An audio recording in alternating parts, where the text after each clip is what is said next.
essere qui nella presenza della Chiesa e essere qua insieme ai nostri fratelli, poter lodare insieme, poterci salutare e poter vivere insieme questo spirito di comunità.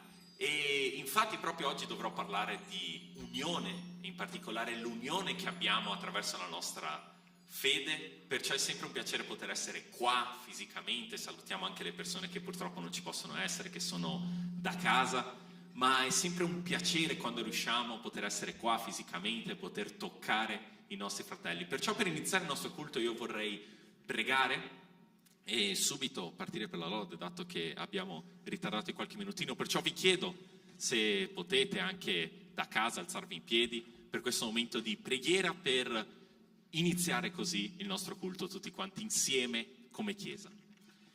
Ti ringraziamo, Padre, per questa giornata, ti ringraziamo per questa domenica. Ti chiediamo, Padre, che tu possa benedire questo culto, che tu possa parlare a noi attraverso il tuo culto.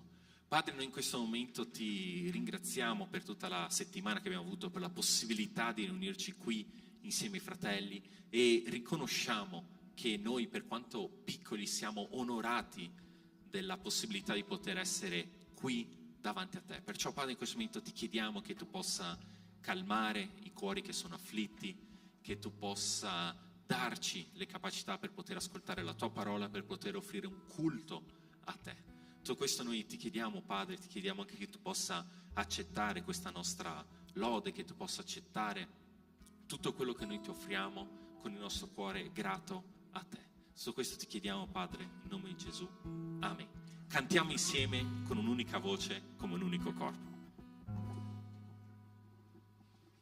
Buongiorno Chiesa, che bella giornata abbiamo, una giornata che possiamo offrire un culto al nostro Signore. Guarda il fratello che è al tuo fianco, chiedi qual è la ragione in cui lui è qui. Abbiamo l'unica ragione in cui siamo qui: per adorare il nostro Signore, per offrire un culto a Lui, e che lo possiamo fare con gioia, che lo possiamo fare con amore, perché Lui lo merita. Amen. Amen.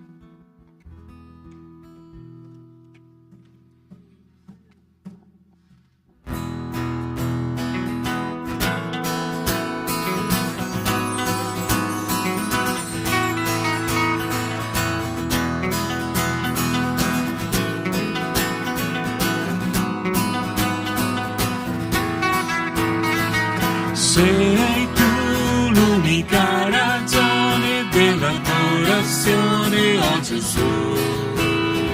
Sei tu la mia vera gioia e la mia speranza, oh Gesù. Signore, mi sempre aiutato, la tua salvezza mi ha donato, oh gioia nel mio cuore, come un canto ti loderò, io ti loderò, ti glorificherò,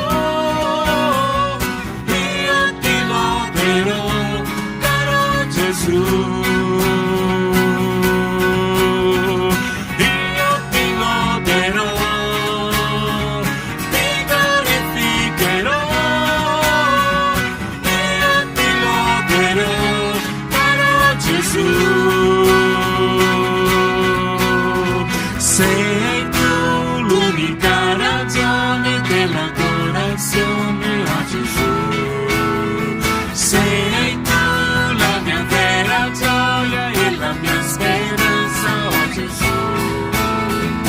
Signore, mi hai sempre aiutato, la tua salvezza mi ha donato, oh gioia nel mio cuore, come un canto ti loderò, io ti loderò,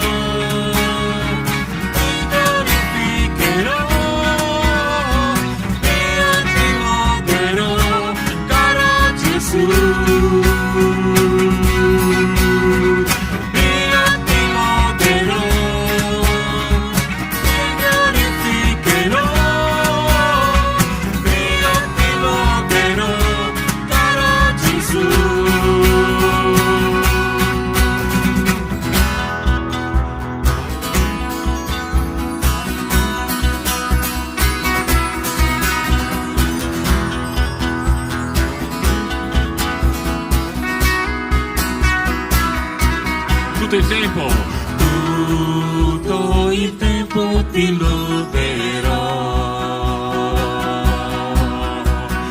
Tutto il tempo ti adorerò.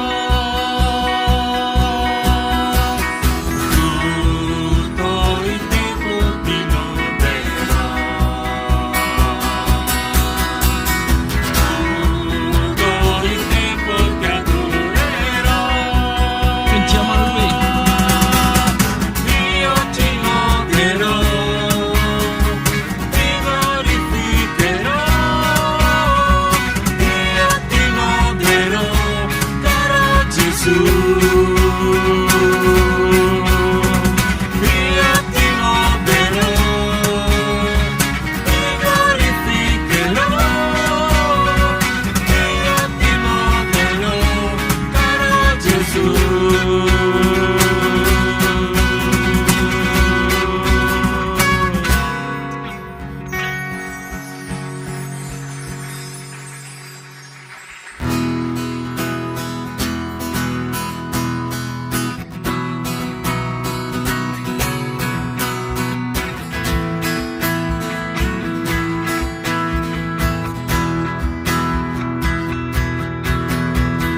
Aprimi gli occhi del cuore, aprimi gli occhi, Signor, voglio vederti, voglio vederti. Cantiamo a Lui, aprimi gli occhi. Aprimi gli occhi del cuore, aprimi gli occhi, Signor, voglio vederti, voglio vederti. Cantiamo a Lui, vederti. Vederti splendere, Signor, nella luce della tua gloria. Versa il tuo amore su noi, mentre cantiamo Santo, Santo. Cantiamo, aprimi gli occhi. Aprimi gli occhi del cuore, aprimi gli occhi, Signor, voglio vederti, voglio vederti. Aprimi gli occhi del cuore, aprimi gli occhi, Signor, voglio vederti, voglio vederti. Cantiamo a Lui, vederti. Vederti splendere, Signor, nella luce della tua gloria. Versa il tuo amore su noi, mentre cantiamo Santo, Santo. Vederti splendere, Signor, nella luce della tua gloria. Versa il tuo amore su noi, mentre cantiamo Santo, Santo. Cantiamo a Lui, dichiariamo che Lui è santo. Santo, Santo, Santo, Santo, Santo, Santo, Santo, Santo, Santo, voglio vederti. Cantiamo con gioia, Chiesa, dichiariamo. Santo, Santo, Santo, Santo, Santo, Santo, Santo, Santo, Santo, voglio vederti. Cantiamo, vederti. Vederti splendere, Signor, nella luce della tua gloria. Versa il tuo amore su noi, mentre cantiamo Santo, Santo. Vederti splendere, Signor, nella luce della tua gloria. Versa il tuo amore su noi, mentre cantiamo Santo, Santo. Cantiamo, Chiesa, dichiariamo che Lui è santo. Santo, Santo, Santo, Per tutto l'amore. Santo, Santo, Santo, Santo, Santo, Santo, voglio vederti. Cantiamo, Chiesa, santo, santo. Santo, Santo, Santo, Santo, Santo, Santo, Santo, Santo, Santo, voglio vederti. Amen, Chiesa, chi è venuto oggi per vedere il nostro Signore Gesù Cristo? Oggi abbiamo un impegno e questo impegno è con il nostro Signore. Amen. Che Lui possa essere il nostro obiettivo, il nostro amore in comune, il nostro motivo di gioia e di allegria.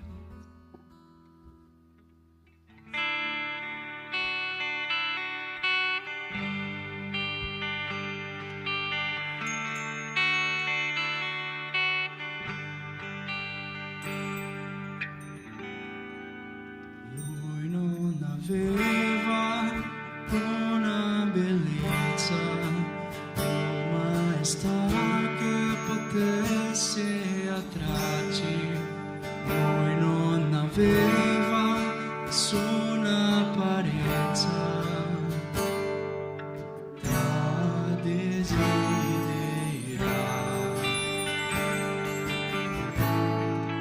Fu rifiutato fra le persone, ciò nonostante portò miei dolori. Il suo castigo ci dà pace e la speranza non svanirà.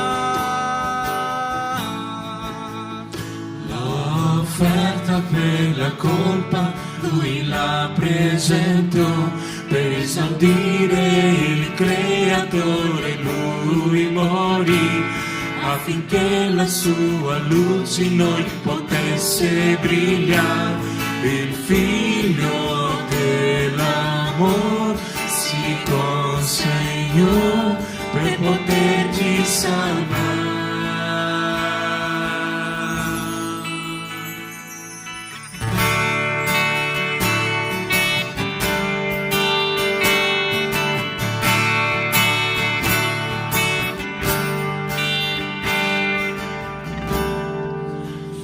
Rifiutato fra le persone, ciò nonostante portò i miei dolori. Il suo castigo ci dà pace e la speranza non svanirà. L'offerta per la colpa Lui la presentò, per esaudire il Creatore Lui morì, affinché la sua luce in noi potesse brillare. Il Figlio dell'amor si consegnò per poterci salvare. Tu sei l'agnello che per i nostri peccati fu calpestato senza dire una parola sola, al dolore si arresi fino alla morte e vive sulla sua vita, provando ogni amara, dando la sua dolce grazia e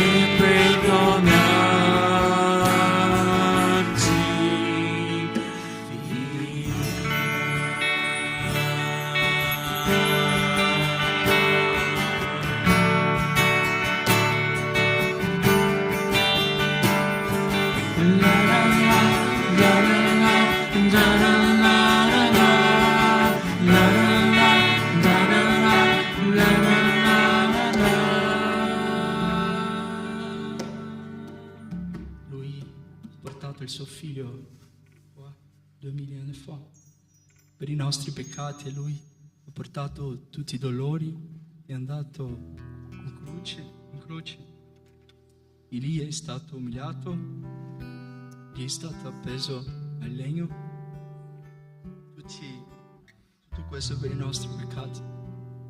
La domanda che dobbiamo fare a noi stessi è: stiamo facendo il nostro migliore per Lui? Stiamo offrendo quello che abbiamo di più prezioso? stiamo offrendo tutto il nostro cuore a Lui. Non veniamo solo in chiesa di domenica per un rituale. Lui è molto più di questa cosa. Lui è molto più grande di un rituale di domenica mattina. Ma per Lui dobbiamo offrire la nostra vita, come Lui ha fatto per noi, come Lui ha mandato il suo Figlio per noi.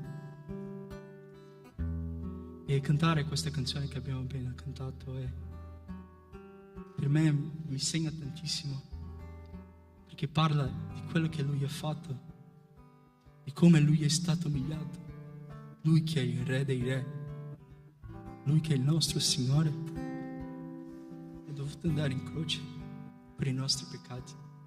Per quello dobbiamo vivere una vita dedicata a Lui, con tutto quello che siamo, con tutto quello che abbiamo, perché anche se facciamo tutto questo, anche se offriamo tutto che abbiamo, se offriamo tutto che siamo, se mettiamo tutto davanti a Lui, non sarà ancora sufficiente davanti a quello che Lui ha fatto per noi.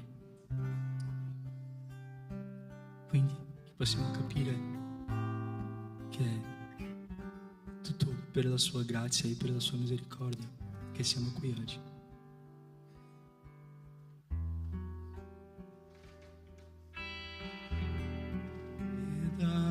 Grazie a Lui e per Lui sono tutte le cose, solo per Lui, perché da Lui, grazie a Lui e per Lui sono tutte le cose. Cantiamo Chiesa, perché da Lui, grazie a sono tutte le cose, perché da Lui, grazie a Lui e per Lui sono tutte le cose. A Lui la gloria,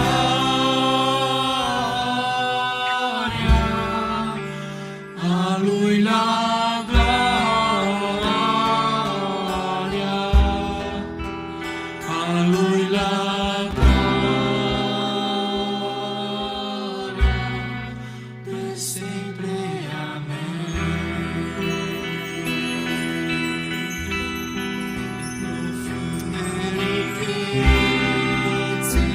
e conoscere e sapere di Dio, incommensurabile suoi giudizi e le sue vie, che profonde ricchezze di conoscere e sapere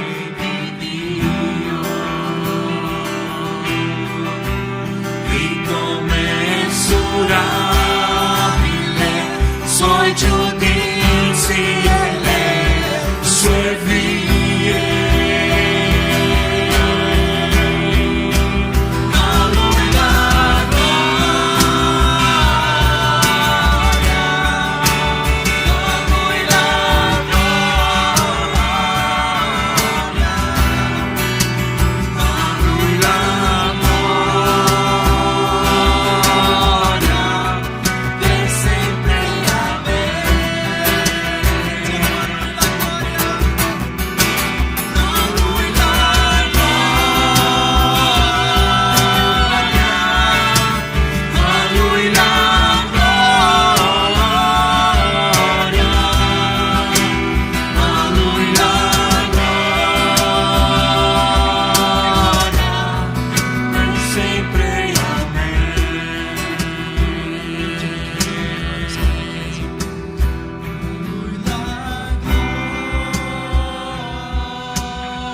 siamo qui, Padre, perché abbiamo l'opportunità, Signore, di offrirti un culto, Signore, di offrirti un'adorazione, Padre, con tutto il nostro cuore, con tutto quello che abbiamo, con tutto quello che siamo. Chiediamo, Signore, che continui qua, Padre, a parlare, Signore, a manifestare il tuo Spirito Santo, Padre.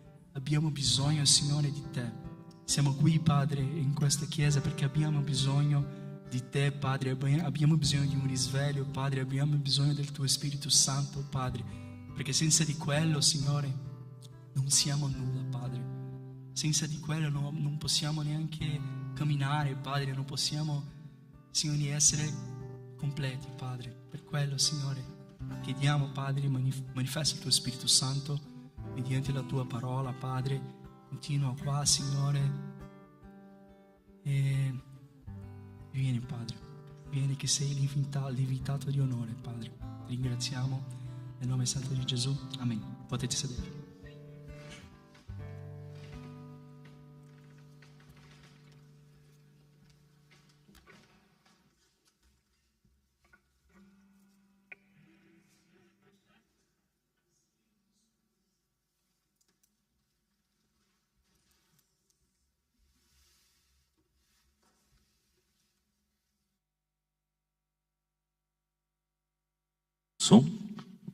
Amen.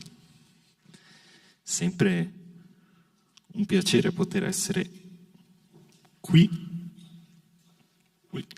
insieme ai fratelli, sempre ricordando che lo stiamo facendo per la gloria del nostro Dio. Stamattina vorrei portarvi un testo, come potete vedere nella slide, che si trova in Efesini capitolo 4. Efesini, lettera di Paolo, Nuovo Testamento, capitolo 4. In particolare ci concentreremo nei primi 6 versetti per parlare appunto dell'unità che abbiamo nella fede. 2 domeniche fa abbiamo visto con Emanuele l'unità nell'amore che abbiamo, e questa domenica vedremo invece l'unità attraverso la fede. Do qualche secondino anche salutando le persone che prima non sono riuscito a salutare. Sempre un piacere poter essere qua la domenica, magari al termine di una lunga settimana, magari all'inizio di una lunga settimana. Ad esempio io questa settimana molto tranquillo, molto beato. La prossima settimana ricominciano le lezioni, perciò per me è l'inizio di una nuova settimana. Efesini capitolo 4 dal versetto 1 al versetto 6 dice: Io dunque, il prigioniero del Signore, vi esorto a comportarvi in modo degno della vocazione che vi è stata rivolta, con ogni umiltà e mansuetudine, con pazienza, sopportandovi gli uni gli altri con amore, sforzandovi di conservare l'unità dello Spirito con il vincolo della pace. Vi è un corpo solo e un solo spirito, come pure siete stati chiamati a una sola speranza, quella della vostra vocazione. V'è un solo Signore, una sola fede, un solo battesimo, un solo Dio e Padre di tutti, che è al di sopra di tutti, fra tutti e in tutti. Preghiamo insieme. Padre, in questo momento noi ci rivolgiamo a te perché riconosciamo che tu sei grande, che tu sei potente, come abbiamo cantato stamattina. Noi riconosciamo che solo te meriti la gloria, meriti l'onore, meriti tutta la nostra attenzione, Padre. E noi in questo momento ci inginocchiamo davanti a te e ti chiediamo, Padre, che tu ci possa illuminare attraverso la tua santa parola, che tu possa parlarci, che tu possa convincere i nostri cuori e che tu ci possa insegnare qualcosa, quello che tu vuoi, Padre. Noi ti chiediamo tutto questo riconoscendo come tu sei il nostro Dio, e ti chiediamo attraverso quel sacrificio che tu ci hai donato, nel nome di Gesù. Amen. Partiamo come sempre dal contesto. La lettera agli Efesini, alla città di Efeso, mira ad incoraggiare ed esortare i credenti e si divide in 3 capitoli di natura più teologica, di natura più teorica, e 3 capitoli di una natura più pratica. Questo era un metodo molto comune per Paolo nelle sue lettere. Lo noterete in molte delle sue lettere, iniziare con una parte più teorica, più teologica, più i principi basilari, per poi passare invece alla parte più pratica, all'effettivo, ok, come possiamo mettere in pratica questo, come possiamo vedere questo nella nostra vita. E il tema centrale di questa lettera sono le benedizioni che abbiamo nel Signore e il comportamento che ne consegue, come possiamo vivere in modo degno queste benedizioni che noi riceviamo attraverso quella che è la nostra fede in Cristo. Per darvi un'idea, sono andato a cercare giusto qualche termine. In questa lettera il termine ricchezze compare 5 volte, grazia 12 volte, gloria 8 volte, e noterete giù in fondo, in Cristo, in Lui compare la bellezza di 20 volte. In una lettera diciamo anche corta, sono solamente 6 capitoli. E all'inizio appunto di questo capitolo 4, con quel dunque, sappiamo che Paolo sta facendo esattamente questo passaggio. Tutto quello che ho detto, bene, adesso dunque, e continua con una parte più pratica, una parte in cui Paolo ci descrive come vivere una vita degna della chiamata di Dio, una vita fedele nella Chiesa e l'unità che abbiamo attraverso la nostra fede. Quindi, concentrandoci soprattutto nei primi 3 versetti, Paolo inizia con quel io dunque il prigioniero del Signore. Ed è interessante perché Paolo, ogni volta che Paolo si identifica, si presenta, utilizza sempre una terminologia molto molto precisa. Alcune volte è un apostolo, alcune volte si presenta come un servo, come abbiamo visto domenica scorsa nella lettera ai Filippesi. Qua Paolo si identifica come prigioniero del Signore, e questo dà una particolare autorità a quello che lui sta per dire. Non è semplicemente un apostolo che viene a proclamare quello che Dio le ha già trasmesso, no, lui è un prigioniero. Lui è in prigione per quello che sta dicendo. Lui è in prigione come conseguenza di questa sana dottrina che sta cercando di passare alla Chiesa di Efeso. E questo per dire implicitamente: guardate fin dove sono disposto a portare questa fede, guardate fin dove sono disposto a portare questa dottrina di cui adesso vi sto per parlarvi. Più avanti poi dice: vi esorto a comportarvi. La traduzione letterale di comportarvi è camminare degnamente alla vocazione. La vocazione, la chiamata con il quale Dio invita il peccatore a ravvedersi, credere e perseverare nella via cristiana, nella via della santificazione. Possiamo tradurre, possiamo riscrivere questo versetto come vivere in modo degno della vocazione celeste. E qui Paolo, come sempre, uomo molto pratico, è molto interessante sempre leggere le sue lettere, perché lui sceglie sempre nella praticità cosa vuol dire vivere in modo degno, e ci presenta delle caratteristiche. La prima di questa, l'umiltà. E io vorrei sottolineare il più fortemente possibile questo termine, perché l'umiltà è la caratteristica cristiana. Da quello che sappiamo, nel greco e nel latino antico non esisteva questo termine. Prima dell'arrivo di Cristo non esisteva un termine che identificasse con una singola parola il concetto di umiltà. Molto probabilmente è stato addirittura coniato dai primi cristiani, forse addirittura da Paolo in sé. Hanno dovuto trovare una nuova parola per descrivere la caratteristica principale che identifica un cristiano. E questa è la caratteristica, lo possiamo leggere in Filippesi capitolo 2 dal versetto 5, in cui sta scritto: abbiate in voi lo stesso sentimento che è stato anche in Cristo Gesù, il quale svuotò se stesso prendendo forma di servo, umiliò se stesso facendosi ubbidiente fino alla morte e alla morte di croce. Essere servi, l'abbiamo visto domenica scorsa con Pastor Caio, non voglio cimentarmi troppo perché è un testo che poi Pastor Caio dovrà toccare, perciò non voglio rubare troppo la figura, però dobbiamo capire che l'umiltà è la base dell'essere cristiano. Un comportamento cristiano è un comportamento umile, senza ombra di dubbio, senza se, senza ma in questa posizione è un comportamento in prima di tutto umile. Poi tutte le altre caratteristiche che ci elenca Paolo possiamo dire che sono tutte conseguenze di questa umiltà. Una persona che vive nell'umiltà è una persona che riesce ad essere paziente, è una persona che riesce ad essere mansueta. Alcune traduzioni, magari nella vostra Bibbia, utilizzano il termine, al posto di pazienza e di sopportare gli uni gli altri, potrebbe utilizzare il termine longanimità. Sì, credo si dica così, è una parola che neanch'io utilizzo molto spesso, che è un termine ancora più preciso, ma possiamo tradurlo come pazienza, quel genere di pazienza che nasce da uno spirito che ha capito, che ha compreso meglio quello che Dio ha fatto per lui. Perché dobbiamo capire che, perlomeno posso immaginare nelle vostre vite, come sia difficile ogni tanto accettare il fatto che Dio ci abbia perdonato, che ci abbia perdonato totalmente, che Dio ha preso tutti i nostri peccati e li ha completamente lavati via. È un principio difficile da capire a livello intellettuale e forse addirittura ancora più difficile da capire e internalizzare davvero.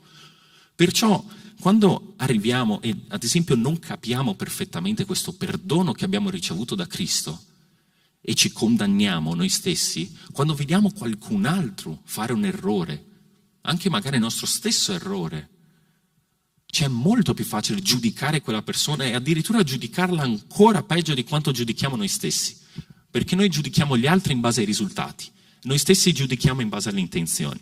E quindi quando invece abbiamo questo spirito umile che comprende meglio quello che Dio effettivamente ha fatto, il perdono che Dio ha trasmesso attraverso il sacrificio del suo figlio, la grazia che abbiamo ricevuto attraverso Dio, allora capiamo meglio questo perdono e siamo disposti, capaci a vedere l'azione della grazia nella vita degli altri fratelli. Perciò uno spirito che comprende meglio questa infinita pazienza che Dio, che il nostro Signore applica verso di Lui, è più disposto ad applicare questa pazienza, seppur finita, seppur umana, nella vita delle altre persone. E per sopportarsi a vicenda serve pazienza. Credo che tutti noi possiamo avere esperienza in questo, tutti noi abbiamo sentito sulla nostra pelle quanta pazienza serve ogni tanto per sopportarci a vicenda. Però questo è l'imperativo della cristianità, sopportatevi a vicenda. Interessante che poi Paolo utilizzi il termine conservare l'unità dello Spirito, perché implica che l'unità dello Spirito è già presente nella Chiesa, in particolare di Efeso in questa lettera, ma nelle nostre chiese l'unità dello Spirito è già presente. È interessante che poi per quello che riguarda il vincolo della pace, quella piccola parte, ci sono due interpretazioni poco diverse. Alcuni leggono che l'unità va conservata con il vincolo della pace che è l'amore. Altri leggono che l'unità va conservata con quel vincolo che si chiama pace. Poca differenza, giusto qualche curiosità, però è sempre interessante. Continuando, entriamo nel vivo di quello che vi voglio portare stamattina, che è il versetto 4. Dal versetto 4 che utilizza così spesso questo uno solo uno, l'unità. Vedete che sono termini che continuano a battere, e notiamo che è un termine, una terminologia meglio, che Paolo utilizza tanto nelle sue lettere. Tanto.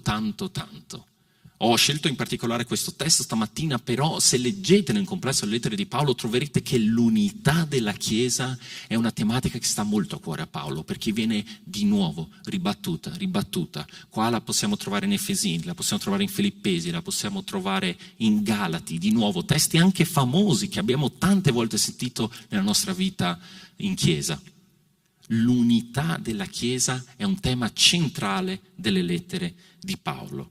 E la menzione appena fatta sull'unità dello Spirito attraverso il vincolo della pace, di cui abbiamo parlato proprio il versetto prima, adesso viene ripetuta nella sua forma più corta possibile. Un corpo, uno spirito. Questo è il riassunto totale di questo concetto. L'idea fondamentale dell'unità della Chiesa è un tema fondamentale in questa lettera, perché quando parliamo di benedizioni che riceviamo attraverso Cristo, stiamo parlando di unità. È una delle ultime cose che Cristo ci lascia dicendo: voi adesso siete uno. Cristo si è sacrificato in modo che noi potessimo essere uniti al Padre e poi attraverso questo amore essere uniti fra noi, fra i fratelli. Perciò quando si parla anche di comportamenti degni dell'essere cristiano, di questa vocazione, di questa chiamata che abbiamo ricevuto, si parla sempre del nostro comportamento con i nostri fratelli, si parla sempre di pazienza, si parla sempre di umiltà, si parla sempre di sopportare, si parla sempre di essere servi, si parla sempre di poter essere come Cristo all'interno delle nostre chiese in primis e poi verso il mondo, nelle nostre famiglie, da qualsiasi parte. Uno dei migliori commentari che possiamo trovare di questo piccolo pezzettino qua di Efesini lo possiamo trovare in Prima Corinzi, di nuovo un'altra lettera di Paolo, il capitolo 12. Qui c'è un testo davvero, in verità sarebbe tutto il capitolo 12 di Prima Corinzi, adesso leggerò solamente 3 versetti, il 12, 13 e poi il 27, perché sta scritto: poiché come il corpo è uno e ha molte membra, e tutte le membra del corpo, benché siano molte, formano un solo corpo, così è anche di Cristo.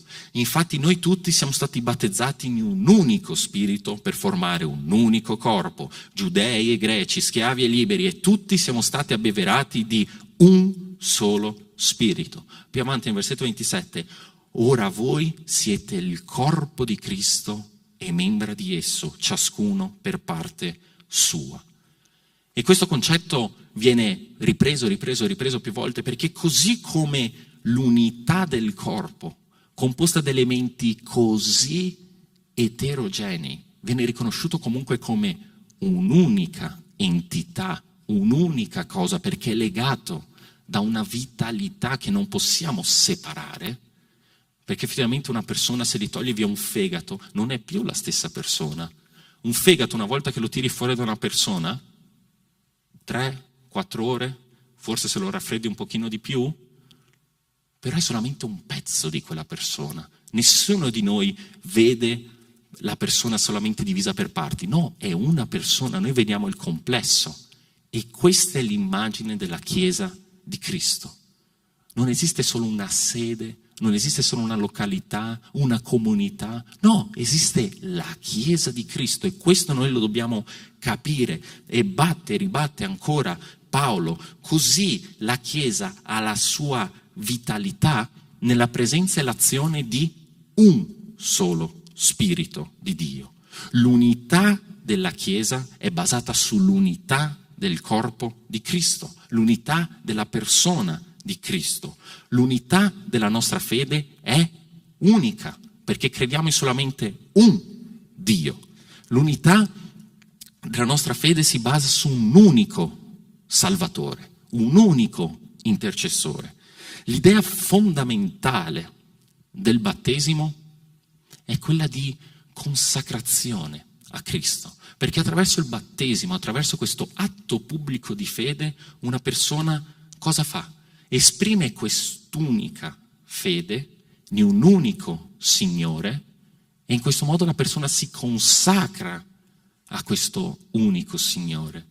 In questo modo la persona sta arrivando e dice cosa? Io credo che Gesù Cristo sia il mio Signore e Salvatore. La persona si sta consacrando a questo Signore, sta dicendo la mia vita adesso è tua, non sono più io che vivo in me, ma sei tu che vivi in me. Ed è così che la persona riceve l'unico Spirito. E Paolo ci batte così tanto perché dobbiamo capire che nell'antichità, in particolare nella città di Efeso, era una città multiculturale, se così possiamo dire. Era un porto importante dell'Asia Minore all'epoca ed era sempre pieno di persone che andavano e venivano. Era pieno di templi dedicati a diverse divinità. Perciò quando nella Chiesa comparivano segni, prodigi, miracoli, le persone cominciavano a far fazioni. Le persone cominciavano a dire no, ma io ho ricevuto un particolare spirito di Dio che mi permette di fare questo. Tu hai ricevuto un altro spirito particolare che ti permette di fare questo. E qui Paolo sta dicendo no, è uno. Solamente un'origine, solamente un modo di riceverlo e solamente una destinazione. È uno spirito, un corpo. E Paolo di nuovo con questa idea dell'unità del corpo arricchisce questa immagine con l'unicità della nostra speranza. Questa speranza che noi speriamo oggi, come ho detto prima, è una perché ha un unico oggetto, che è la gloria. Ha un'unica base, che è Cristo. E la vocazione celeste che abbiamo ricevuto, no? Come ci dice sempre Paolo, Filippesi 3,14, no? Corro verso la meta per ottenere il premio della celeste vocazione di Dio in Cristo Gesù. Questa vocazione che abbiamo ricevuto, questa chiamata, è quella che ci ha messo in possesso di questa speranza. Noi possiamo sperare perché siamo stati chiamati direttamente da Dio. Questa speranza viene da Dio, è rivolta verso Dio. Perché alla fine della fiera, quando noi colleghiamo, no, tutti i puntini, quando noi tiriamo tutte le somme, la risposta è una. È Cristo. È quello il fulcro, è quello il centro, è quello la base, è quella la nostra partenza, è quella la nostra destinazione. Perché chi è morto tanto tempo fa per noi, sacrificandosi per noi? Cristo. Chi è risorto e adesso vive in noi, attraverso noi, sopra di noi? Cristo. E in chi è che noi abbiamo la speranza che un giorno ritornerà, che un giorno porterà a compimento tutte le promesse che ci ha dato? Sempre Cristo. Perché è sempre Lui, come abbiamo cantato prima, tutte le cose che sono venute da Lui, in Lui, per mezzo di Lui, per Lui, è sempre Cristo, Cristo e Cristo. Infine Paolo nel versetto numero 6 conclude parlando dell'unicità di Dio. L'altra domenica, non domenica scorsa, quella ancora anteriore, Emanuele ha parlato della Trinità. No? Il mistero della Trinità, questo Dio che è uno e trino, e dell'amore che c'è nella Trinità e che ci permette di amarci fra di noi attraverso il Santo Spirito di Dio, l'unico Santo Spirito di Dio, per rimanere sempre nella tematica. E qui Paolo ci dice: un solo Dio e Padre di tutti, che è al di sopra di tutti, fra tutti e in tutti. Dio, nostro Padre, è il creatore dei cieli e la terra, è l'unico, l'ultimo sovrano dell'universo e della sua Chiesa. Punto. Senza se, senza ma. Questo è un caposaldo della nostra realtà. Qui alcune versioni poi differiscono, al posto che fra tutti c'è scritto in mezzo di tutti, che è una piccola variazione del concetto, ma l'idea di questo testo è molto interessante perché questo Dio, questo unico grande creatore, questo ultimo grande traguardo dell'intero universo, è anche nostro Padre. E qui Paolo e conseguentemente tutta la teologia cristiana spezza un principio che nell'antichità davano tutti per scontato. Perché nell'antichità, immagino che l'abbiate studiato a scuola, c'erano diversi pantheon di divinità, c'erano divinità maggiori, divinità minori, c'era questo Dio che aveva questo particolare ambito, c'era quest'altra divinità che era responsabile di quest'altra cosa, però tutti erano concordi nello stabilire che esisteva qualcosa ancora più in alto. Era il fato, era il destino, era qualcosa di immutabile, era qualcosa di insensibile, era qualcosa di crudele, era qualcosa che dovevano andare così le cose e le cose sono andate esattamente così, punto. E la cristianità spezza questo paradigma dicendo no, esiste un Dio che è esattamente quello che voi chiamate fato, destino, questa forza immutabile dell'universo, però questo è un Dio personale, questo è un Dio che è Padre, è un Padre di tutti, non è solamente un Dio che è sopra tutti, un Dio che se ne sta lì nelle sue nuvole, nella sua gloria infinita che merita, ma è un Dio che è sceso, è un Dio che adesso è qui, è un Dio che sta agendo attraverso di tutti, è un Dio che è fra tutti, è un Dio che trasforma, è un Dio che rianima, è un Dio che dà nuove forze, come possiamo leggere in Isaia 40:31, no? E si alzeranno in volo come aquile, cammineranno e non si stancheranno, correranno e non si affaticheranno. Questo è il nostro Dio, è un Dio che agisce, è un Dio che infonde la sua presenza attraverso la sua Santa Chiesa a tutti noi. Paolo poi proseguirà sia in questa lettera, sia poi in Prima Corinzi e altre ancora, con l'idea che ogni membro della Chiesa di Dio ha la sua missione particolare. Ogni membro della Chiesa di Dio ha un set di capacità, ha un set di doni, talenti, chiamateli un po' come volete, ma tutte queste capacità che Dio ha donato per compiere uno specifico ambito. Alcuni di noi sono più propensi a lodare il Signore, a guidare la Chiesa per la lode al Signore. Alcuni di noi sono più propensi allo studio della parola, alcuni di noi sono più propensi al predicare alle masse, qualcuno di noi è più propenso a curare la teologia all'interno delle nostre chiese. Tutti questi sono doni che vengono solo da un Signore. Nessuno di questi doni, capacità, talenti è superiore o minore all'altro, perché vengono dalla stessa origine. Avvengono tutti attraverso lo stesso mezzo, che è attraverso l'unico Spirito, e hanno tutti lo stesso traguardo, hanno tutti lo stesso obiettivo, che è sempre la gloria di Dio. E quindi è fondamentale capire che Dio ci dà i mezzi per poter compiere la sua volontà, per poter proclamare la sua gloria e fare la sua opera.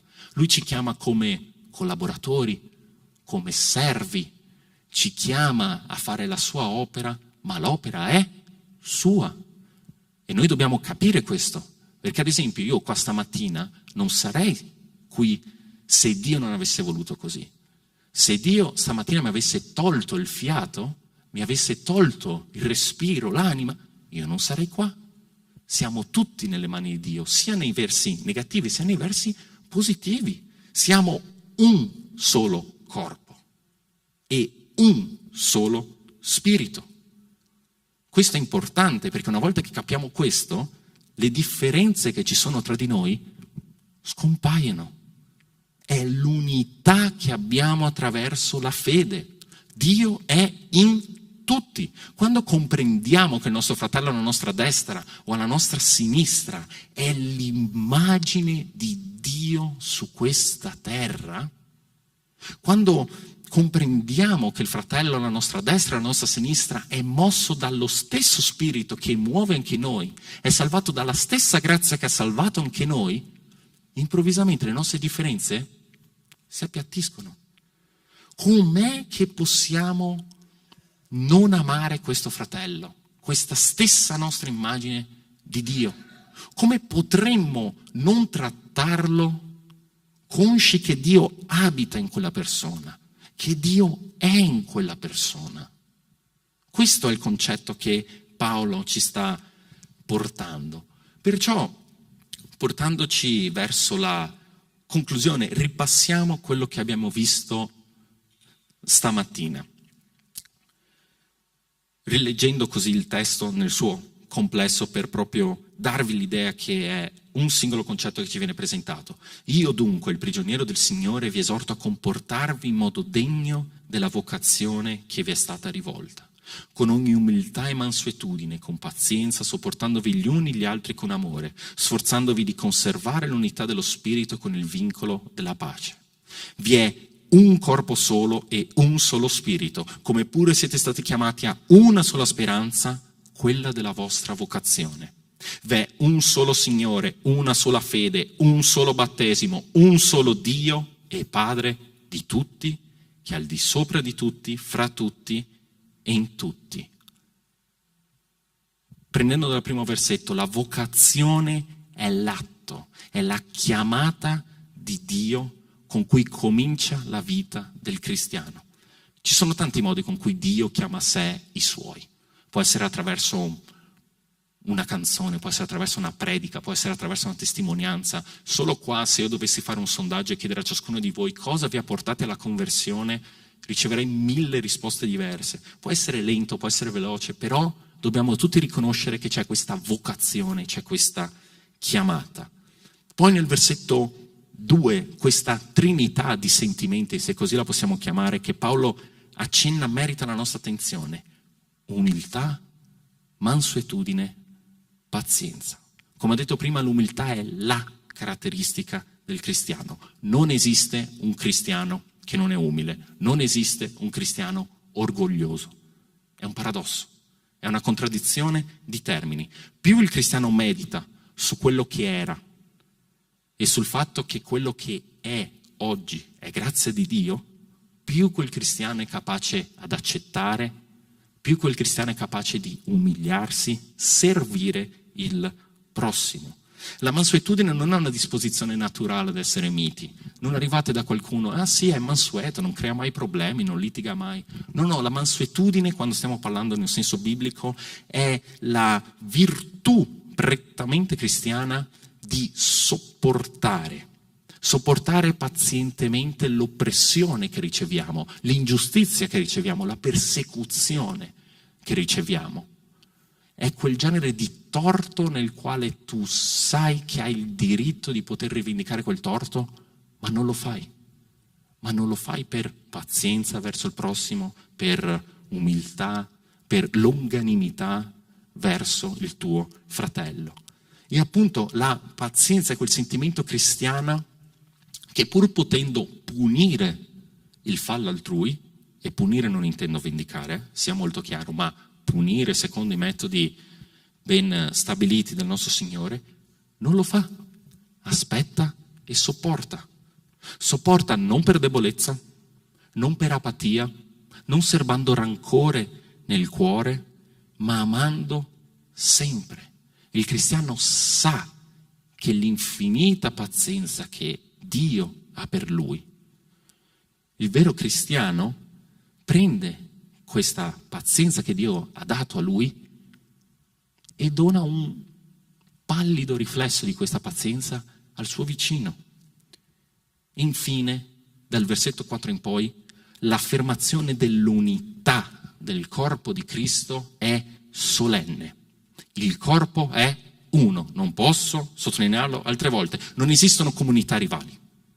Il corpo di Cristo, in qualunque posto sia, in qualsiasi età, qualunque siano la provenienza, l'etnia, il sangue, il colore, la lingua, è uno.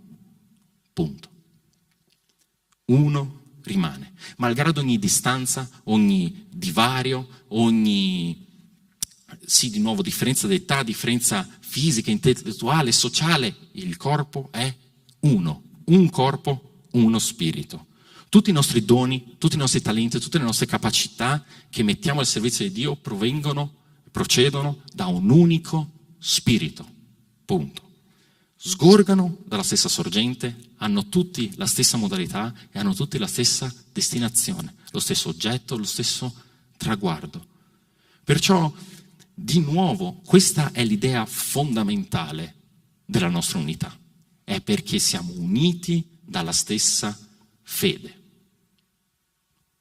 Abbiamo questo amore tra di noi, come abbiamo visto le domeniche scorse, perché siamo uniti dalla stessa fede. Dal momento che quella persona crede nel mio stesso Dio, nello stesso Spirito, in quel battesimo, in quella fede che di nuovo è unica, tutto il resto non conta, tutto il resto non vale, non importa da dove venga, non importa dove va, non importa la sua età, non importa niente. Siamo fratelli perché noi siamo uniti dalla stessa fede. Non possiamo chiamare fratello il primo che passa, no. Uniti dalla stessa fede. Perciò di nuovo vorrei rileggere insieme a voi appunto questi versetti dal 4 al 6, sperando che la slide vada avanti, sì, no? Ecco, leggendo insieme a voi perché questo è il fulcro. Perché possiamo perdonare gli uni agli altri? Perché siamo della stessa fede. com'è che possiamo amarci l'uni agli altri? La stessa fede. Com'è che io posso sviluppare umiltà, pazienza, sopportazione, mitezza verso gli altri? Attraverso la mia fede. Perciò vi è un solo corpo e un solo spirito. Siamo stati chiamati a una sola speranza. Vi è un solo Signore, una sola fede, un solo battesimo, un solo Dio e Padre di tutti, che è al di sopra di tutti, fra tutti e in tutti. E adesso vorrei ripetere insieme a voi, perché ripetere e farlo uscire dalle nostre labbra è un qualcosa che legittimizza quello che noi stiamo ascoltando e ci permette di prenderlo meglio. Perciò io vorrei, se possibile, che poteste dire in coro quella parte alla vostra destra, in modo tale che davvero noi possiamo proclamare come Chiesa. Perciò vi è un solo e un solo. Siamo stati chiamati a una sola. Vi è un solo, una sola, un solo e Padre di, che è al di sopra di, fra e in. Amen. Siamo così al termine del nostro messaggio e di nuovo voglio evidenziare che oggi ho scelto questo testo, però ce ne sono davvero tanti. Un altro famoso è quello di Galati, uno che viene spesso molto utilizzato perché Paolo ci dice: infatti voi tutti che siete stati battezzati in Cristo e vi siete rivestiti di Cristo, adesso tra di voi non c'è più né giudeo né straniero, né schiavo né libero, né maschio né femmina, perché voi tutti siete uno in Cristo Gesù. Se volete a casa potete riguardare questo messaggio e semplicemente prendere con un blocco note e cominciare a segnare un piccolo tic, una piccola croce magari se volete, ogni volta che è stato nominato l'unità, perché questo è il principio. Siamo fratelli perché siamo uno, un corpo, un Dio, una fede, uno spirito. Perciò io vorrei invitare il ministero della lode per poi il nostro momento di decimi di offerte e vorrei pregare per concludere così il nostro culto concentrandoci su questa unità. Possiamo cantare insieme perché siamo uno, possiamo pregare insieme perché siamo uno, perché crediamo in un Dio, perché abbiamo una speranza, una vocazione con il quale il Signore ci ha chiamato. Vi invito ad alzarvi in piedi e a pregare insieme come un corpo mosso da un solo Spirito. Preghiamo. Ti ringraziamo, Padre, per questa giornata, ti ringraziamo per questa domenica, questa settimana, ti ringraziamo per le nostre vite, la nostra Chiesa, la nostra comunità, i nostri fratelli e riconosciamo, Padre, che tu sei grande, sei potente e tu sei l'unico vero nostro Dio. Appellandoci a questa fede che ci unisce e attraverso il tuo Santo, unico Spirito che ci unisce, Padre, noi in questo momento vorremmo chiedere che tu ci possa benedire, che tu ci possa permettere di ascoltare la tua parola, che tu possa permettere a tutti noi di mettere in pratica quello che abbiamo sentito. Perciò ti preghiamo, Padre, di accompagnarci non solo oggi, non solo questa settimana, ma tutto il resto della nostra vita, in modo tale che noi possiamo vivere secondo questa unica vocazione che ci hai dato, che ci hai donato. Ti chiediamo, Padre, perdono per i nostri peccati perché riconosciamo che attraverso il tuo unico Figlio siamo stati perdonati e attraverso il suo sacrificio abbiamo accesso a questa fede che tu solo ci puoi dare, a questa speranza che solo tu ci puoi dare, Padre. Noi ti chiediamo tutto questo non perché ce lo meritiamo, ma perché riconosciamo che è solo attraverso di te, è solo attraverso quello che tu hai fatto per noi, il sacrificio del tuo amato Figlio. Nel nome di Gesù, amen. Adesso cantiamo insieme con un'unica voce, come un unico corpo, insieme per il nostro unico Signore. Questo è il momento delle decime delle offerte, il momento in cui possiamo fidare il Signore anche le nostre finanze e che lo facciamo con gioia.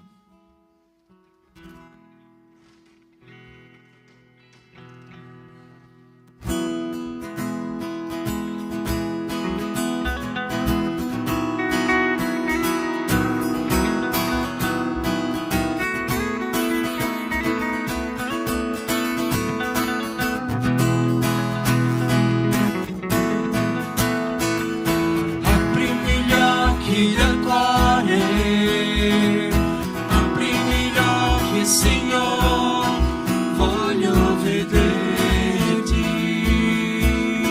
voglio vederti. Aprimi gli occhi del cuore, aprimi gli occhi, Signore, voglio vederti. Voglio vederti, cantiamo a Lui, vederti splendere, Signore, nella luce della Tua gloria, versa il tuo amore su noi, mentre cantiamo Santo, Santo. Cantiamo, aprimi gli occhi del cuore, aprimi gli occhi, Signore, voglio vederti, voglio vederti. Cantiamo, aprimi gli occhi del cuore, aprimi gli occhi, Signore, voglio vederti, voglio vederti, vederti splendere, Signore, nella luce della Tua gloria, versa il tuo amore su noi, mentre cantiamo Santo, Santo, vederti splendere, Signore, nella luce della Tua gloria, versa il tuo amore su noi, mentre cantiamo Santo, Santo. Cantiamo Lui Santo, Santo, Santo, Santo, Santo, Santo, Santo, Santo, Santo, Santo, voglio vederti. Cantiamo Chiesa Santo. Santo, Santo, Santo, Santo, Santo, Santo, Santo, Santo, Santo, voglio vederti splendere, Signore, nella luce della Tua gloria, versa il tuo amore su noi, mentre cantiamo Santo, Santo, vederti splendere, Signore, nella luce della Tua gloria, versa il tuo amore su noi, mentre cantiamo Santo, Santo, Santo, Santo, Santo, Santo, Santo, Santo, Santo, Santo, Santo, voglio vederti. Santo, Santo, Santo, Santo, Santo, Santo, Santo, Santo, Santo, voglio vederti. Signore, noi ti ringraziamo, Padre, per avere la possibilità di offrirci un culto. Signore, ti ringraziamo, Padre, per questo momento delle decime delle offerte, che il Signore possa condurre anche quello che saranno responsabili per gestire quest'area della Chiesa. E ti chiediamo, Padre, continua con noi, continua a benedire le nostre famiglie, a portare il pane di ogni giorno, Signore. È quello che ti chiediamo, Padre. Ti ringraziamo perché sappiamo già che tutto quello che ti abbiamo chiesto, il Signore ci porterà. Nel nome santo di Gesù. Amen.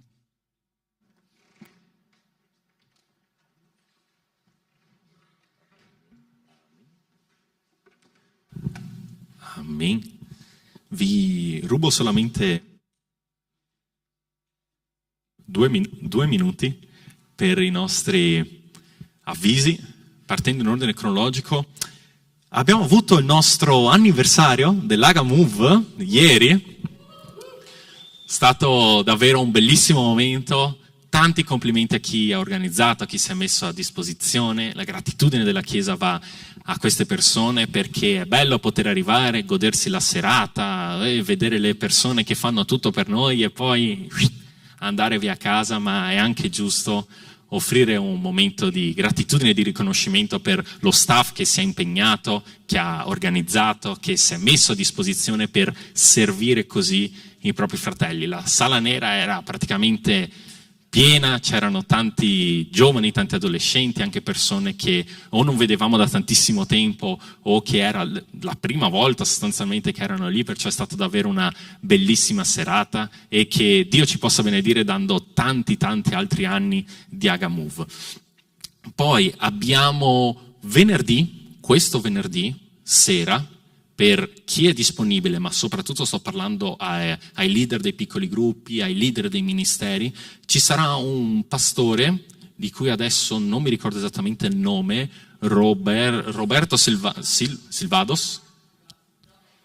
Se ci stai guardando, pastore, mi dispiace non aver ricordato il tuo nome, però questo venerdì sera sarà qua per fare un incontro con leader e responsabili della Chiesa, per parlare soprattutto della Chiesa da un punto di vista multiculturale, come ci ritroviamo oggi, multietnico, chiamatela un po' come volete, ma delle sfide, delle soluzioni delle nostre comunità davanti a un popolo di Dio che viene da tanti posti diversi. E come abbiamo visto stamattina è solamente un popolo di Dio, perciò è sempre meglio trovare il modo migliore per poter servire. È aperto a tutta la Chiesa, molto tranquillamente, è specificatamente se sei un leader, se sei un responsabile di ministero, sei caldamente invitato, però per tutto il resto della Chiesa siete invitati a venire a partecipare. Non mi ricordo se alle 8 di sera, è alle 8?